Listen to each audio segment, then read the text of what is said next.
بسم اللہ الرحمن الرحیم۔ السلام علیکم۔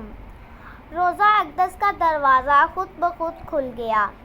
حضرت علی ابی طالب رضی اللہ تعالیٰ عنہ سے مروی ہے کہ آپ نے بیان فرمایا، جب حضرت ابو بکر صدیق رضی اللہ تعالیٰ عنہ کی وفات کا وقت قریب آیا تو انہوں نے مجھے اپنے سرہانے بٹھایا اور فرمایا، اے علی، جب میں فوت ہو جاؤں تو آپ خود مجھے ان ہاتھوں سے غسل دینا جن ہاتھوں سے آپ نے رسول اللہ صلی اللہ علیہ وآلہ وسلم کو غسل دیا تھا، اور مجھے بھی وہی خوشبو لگانا اور میری میت حضور صلی اللہ علیہ وآلہ وسلم کے روضہ اقدس کے پاس لے جانا۔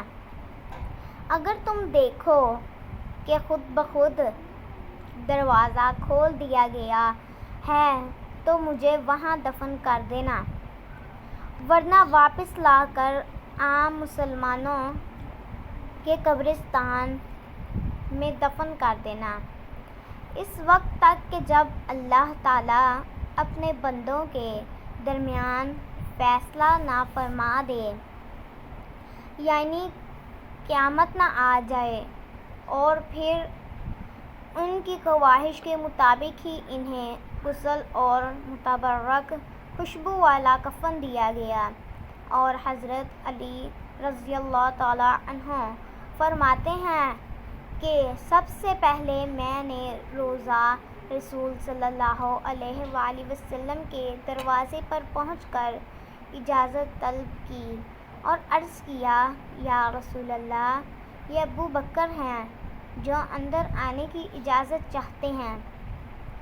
پھر میں نے دیکھا کہ روضہ اقدس کا دروازہ خود بخود کھل گیا، اور میں نے سنا کہ کوئی کہنے والا کہہ رہا ہے، حبیب کو اس کے حبیب کے ہاں داخل کر دو۔ بے شک حبیب بھی ملاقات حبیب کے لیے مشتاق ہے۔ اللہم صلی علی سیدنا و مولانا محمد وعلی اصحابہ وبارک وسلم۔ ویڈیو اچھی لگی تو لائک کر دیں، چینل کو سبسکرائب کر لیں، اور کمنٹ باکس میں اپنی رائے کا اظہار ضرور کیجیے گا۔ اللہ حافظ۔